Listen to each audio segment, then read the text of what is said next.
आज भी मार्केट में हमेशा की तरह एक दबाव देखने को मिला। आज भी बड़ी फिगर में दबाव देखने को मिला।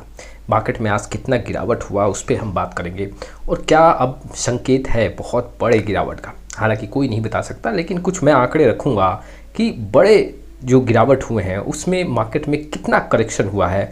जी हाँ, बड़े बड़े करेक्शन एक दिन में सबसे ज़्यादा पॉइंट्स कहाँ देखने को मिले हैं वो सारे आंकड़े मैं आपके सामने रखूंगा और म्यूचुअल फंड इन्वेस्टर के लिए कुछ यहाँ पे पॉइंट्स रखूंगा। चलिए शुरुआत करते हैं। लेकिन आप में से बहुत ऐसे इन्वेस्टर हैं जिनको पोर्टफोलियो रिव्यू और डिजाइन को लेकर प्रॉब्लम है। डिस्क्रिप्शन बॉक्स में आई डिटेल चेक करें और व्हाट्सअप नंबर के थ्रू हमारे साथ जुड़ सकते हैं। तो लगातार मार्केट में दबाव है, लगातार मार्केट गिरता ही जा रहा है। इन्वेस्टर यहाँ पे काफ़ी ज़्यादा नेगेटिव सेंटिमेंट के साथ मार्केट में आ रहे हैं।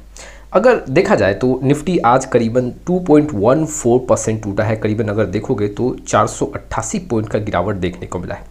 वैसे ही अगर आप नोटिस करोगे तो सेंसेक्स में भी करीबन 1635 पॉइंट का गिरावट है। 2.22% का गिरावट देखने को मिल रहा है। निफ्टी और सेंसेक्स में 2% के ऊपर का गिरावट देखने को मिला है। वहीं पे अगर निफ्टी मिड कैप की बात करूं, निफ्टी मिड कैप 150 की बात करूं तो यहाँ पे गिरावट जो है वो 2.62% देखने को मिला है। 521 पॉइंट यहाँ पे टूट के बंद हुआ है। 19,430 का लेवल देखने को मिल रहा है। स्मॉल कैप में यही आंकड़ा 2.5% के आसपास है। 366 पॉइंट का गिरावट है। 14,288 का अब लेवल देखने को मिल रहा है। वैसे ही निफ्टी बैंक की बात करूं तो निफ्टी बैंक में करीबन 4% के आसपास का गिरावट देखने को मिला। यहाँ पे करीबन 2000 पॉइंट आज निफ्टी बैंक गिरा है। 50,275 का अब लेवल देखने को मिल रहा है निफ्टी बैंक में। निफ्टी आईटी में जो अदर इंडेक्स जितने भी मैंने रखे हैं उससे कम गिरावट यहाँ पे नोट किया गया है। 1.62% का गिरावट है। यहाँ पे 480 पॉइंट का दबाव, अब 29,000 के आसपास निफ्टी आईटी का आंकड़ा देखने को मिल रहा है। लगातार गिरावट, मार्केट में काफ़ी ज़्यादा प्रेशर बना हुआ है। किन कारणों से गिरावट हो रहा है आप में से बहुत इन्वेस्टर वाकिफ होंगे, लेकिन मैं समराइज़ कर देता हूं। काफ़ी शॉर्ट नोट्स में यहाँ पे आपको बताऊंगा। देखो, क्रूड ऑयल का प्राइस यहाँ पे जंप होता हुआ देखने को मिल रहा है। फिर से करीबन 100 के आसपास यहाँ पे क्रूड ऑयल का प्राइस देखने को मिल रहा है। दूसरा जो है, जो इंडियन करेंसी है वो कमज़ोर होता हुआ देखने को मिल रहा है अगेंस्ट यूएस डॉलर, और आने वाले समय में इससे इन्फ्लेशन का आंकड़ा बढ़ सकता है। उसके साथ ही साथ देखें तो इन्वेस्टर का जो सेंटीमेंट्स है वो भी काफ़ी ज़्यादा दबाव बना रहा है। जी हाँ, एफआईआई का यहाँ पे सेलिंग, रिटेल इन्वेस्टर भी सतर्क हो रहे हैं, पैसा निकाल रहे हैं। अगर इंडिया विक्स का आंकड़ा देखोगे जहाँ से हम सेंटीमेंट्स को समझ सकते हैं तो आज करीबन 4% जंप लिया है और अब इंडिया विक्स का आंकड़ा करीबन 28 के आसपास है।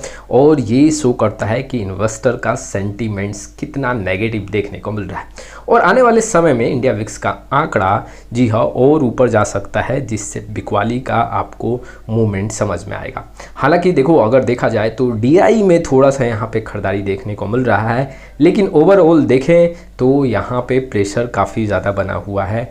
मार्केट में हर जगह बिकवाली देखने को मिल रहा है। स्पेशली अगर आप देखोगे तो स्मॉल कैप मिड कैप में दबाव काफ़ी ज़्यादा यहाँ पे है। इन्वेस्टर यहाँ पे क्वेरी जनरेट कर रहे हैं, क्या ये बड़े गिरावट का सिग्नल है जो हर एक दिन दबाव देखने को मिले। कुछ बड़े न्यूज़ का जब तक संकेत नहीं मिलेगा तब तक मार्केट में 30 से 35% हाई से यहाँ पे मार्केट नहीं गिरेगा। लेकिन हाँ, अगर मान लो किसी दिन मार्केट में 5%, 6% निफ्टी और सेंसेक्स में दबाव देखने को मिला तो वहां से अब कंफर्म हो सकता है कि मार्केट अब बहुत बड़े दबाव की ओर बढ़ सकता है। देखो, कुछ बड़े हिस्टोरिकल डेटा को हम यहाँ पे देखते हैं। जी हाँ, कि गिरावट में कितने बड़े बड़े एक ही दिन में मार्केट टूटे हैं। तो आपके सामने डाटा है, आप यहाँ पे देख सकते हो। अगर आप नोटिस करोगे तो 23 मार्च 2020 को करीबन यहाँ पे जो सेंसेक्स और निफ्टी करीबन 13 से 14% टूटे थे और उस समय करीबन 4000 पॉइंट माइनस हुआ था। जी हाँ, अगर मैं सेंसेक्स की बात करूं तो यहाँ पे वहीं पे 28 अप्रैल 1992 को अगर आप देखोगे तो यहाँ पे 12 से 13% का गिरावट एक ही दिन में देखने को मिला था। हर्षद मेहता का जो स्कैम था 17 मई 2004 में अगर देखें तो यहाँ पे 11 से 12% का गिरावट एक ही दिन में देखने को मिला था। इलेक्शन रिजल्ट जो यहाँ पे शॉकिंग था। वहीं पे 24 अक्टूबर 2008 की बात करें, जो ग्लोबल फाइनेंशियल क्राइसिस था, वहाँ पे एक ही दिन में 10 से 11% का गिरावट देखने को मिला था। 12 मार्च 2020 की बात करें तो एक ही दिन में करीबन यहाँ पे 8 से 9% का गिरावट देखने को मिला था। तो देखो, ऐसे सिचुएशन में बड़े बड़े फिगर में आपको गिरावट देखने को मिलेगा। मार्केट में अगर बहुत बड़ा करेक्शन होगा और मार्केट यहाँ पे हाई से 30 से 40% अगर टूटता है तो उसमें 1 से 2 दिन मार्केट बहुत बड़े बड़े फिगर में यहाँ पे टूट सकता है, जो कि यहाँ पे कुछ हिस्टोरिकल डेटा आप देख सकते हो। अगर यहाँ पे मान लो सेंसेक्स निफ्टी 5% 6% गिरने लगे, तब ये संकेत है कि मार्केट में बहुत बड़ा करेक्शन आ सकता है। हाई से 30-35% निफ्टी सेंसेक्स यहाँ पे टूट सकते हैं। देखो अभी भी अगर आप नोटिस करोगे तो जो निफ्टी है, सेंसेक्स है, वो करीबन 15 से 17% के बीच में अपने हाई से गिर चुका है।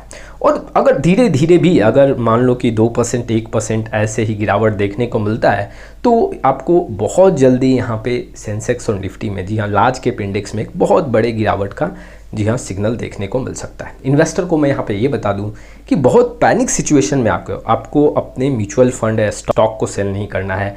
जी हाँ, अगर आप कहीं प्रॉफिट बुकिंग करना चाहते हो अपने शॉर्ट टाइम स्टॉक्स में तो वो एक अलग कंडीशन है, लेकिन म्यूचुअल फंड में आपको यहाँ पे पैनिक सिचुएशन में आके कुछ भी नेगेटिव डिसीजन या म्यूचुअल फंड से एग्जिट नहीं लेना है। बहुत ऐसे इन्वेस्टर हैं जो क्वेरी ये भी जनरेट कर रहे हैं कि ऐसे सिचुएशन में हम अपने म्यूचुअल फंड में क्या स्ट्रैटेजी बनाएं। देखो अभी आपको इंतज़ार करना चाहिए। अगर आपने मान लो कि 22,300 22,400 के आसपास लमसम किया है तो अब आपको गिरावट का इंतज़ार करना चाहिए। करीबन 20,300 और 20,500 के बीच में आपको लमसम करना चाहिए, क्योंकि देखो अब जब आपने हाई से करीबन 15% 17% के नीचे लमसम किया है, यहाँ से 7 से 10% का आपको डिफरेंस देना चाहिए, जिसके बाद आपको एक लमसम करना चाहिए। हाँ, अगर जैसे कि मैंने कई बार इन्वेस्टर के सामने ये तथ्य रखा है कि इंडिया विक्स अगर 35-40 के आसपास चला जाए तब वहाँ पे आप लमसम कर सकते हो, एक अच्छे फिगर में लमसम करो और वहाँ पे अपने पूरे बजट के लमसम का यूटिलाइज कर सकते हो। जो भी आप वहाँ पे एक बजट रखे हो कि मुझे 2 लाख लमसम करना है, 3 लाख लमसम करना है, वैसे सिचुएशन में आप अपना पूरा बजट वहाँ पे यूटिलाइज कर सकते हो। लेकिन म्यूचुअल फंड इन्वेस्टर को मैं ये भी सतर्क करना चाहता हूँ कि जहाँ आप लमसम करोगे, ऐसा नहीं है कि जिस दिन लमसम करोगे मार्केट वहीं से रिकवर हो जाएगा। हो सकता है 5% 7% 10% और टूटे और फिर मार्केट रिकवर हो। तो आप ऐसा नहीं कि लमसम करके पैनिक सिचुएशन में आके और कुछ नेगेटिव डिसीजन फिर आप ले लेना। आपको इंतज़ार करना पड़ेगा। लमसम करने के बाद हो सकता है मार्केट 6 महीने या 1 साल में रिकवर हो, वहाँ से आपको 30% 40% का रिटर्न देखने को मिले, लेकिन उसमें आपको समय देना पड़ेगा। तो ये कुछ इन्फॉर्मेशंस थे जो इन्वेस्टर के लिए इंपॉर्टेंट थे। आपका क्या राय इस वीडियो को लेकर कमेंट बॉक्स में जरूर आए। फिर मिलेंगे एक नए वीडियो के साथ, तब तक के लिए जय हिंद जय भारत।